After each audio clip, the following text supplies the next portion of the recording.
আমি সকলকে নিয়ে মিলেমিশে কাপাসিয়াটাকে গড়তে চাই। নির্বাচনে মোটামুটি আমরা 8 জন প্রার্থী ছিলাম, মূল প্রতিদ্বন্দ্বিতা হয়েছে 2 জনের মধ্যে। আমি শুরুতেই আপনাদের মাধ্যমে যিনি প্রতিনিধি প্রার্থী ছিলেন, আল্লাহ যেহেতু আমাকে বিজয় দান করেছেন, তার কাছে সহযোগিতা চাইব। আমাদের প্রতিনিধি প্রার্থী ছিলেন ধানের শীষের প্রার্থী স্যার রিয়াজুল হান্নান। তিনি ঐতিহ্যবাহী পরিবারের সদস্য এবং তার পরিবার কাপাসিয়া অনেকগুলো অবদান রেখেছেন। আগামী দিনে এই কাপাসিয়ার উন্নয়নের জন্য তিনি আমাকে সহযোগিতা করবেন, কাপাসিয়ার মানুষের পাশে থাকবেন, সে প্রত্যাশা করছি। দ্বিতীয়ত হলো, আমি বিশ্বাস করি বিজয়ের মালিক, দেওয়ার মালিক একমাত্র আল্লাহ তাআলা।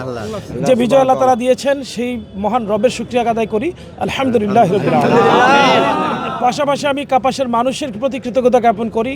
কাপাসিয়ার সাধারণ মানুষ থেকে শুরু করে আমি সবশেষের দিকে যে নির্বাচনী সমাবেশগুলো হয়েছে প্রায় প্রতিটিতে বলার চেষ্টা করেছি যে দাঁড়িপাল্লা সব শেষে গিয়ে আর শুধুমাত্র নির্দিষ্ট একটি দলের মার্কায় পরিণত হয়নি, এটা কাপাসিয়া সর্বদলের মার্কায় পরিণত হয়েছে।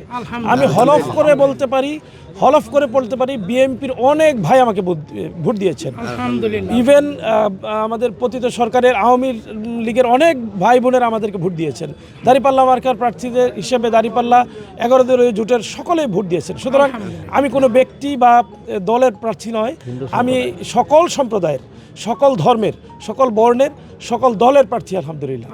এবং সকলে মিলে আমাকে বিজয়ী করেছেন। আমি সকলকে নিয়ে মিলেমিশে কাপাসিয়াটাকে গড়তে চাই, সকলের সহযোগিতা চাই। হ্যাসেল ফ্রি জীবনের smart companion Walton home and kitchen appliance.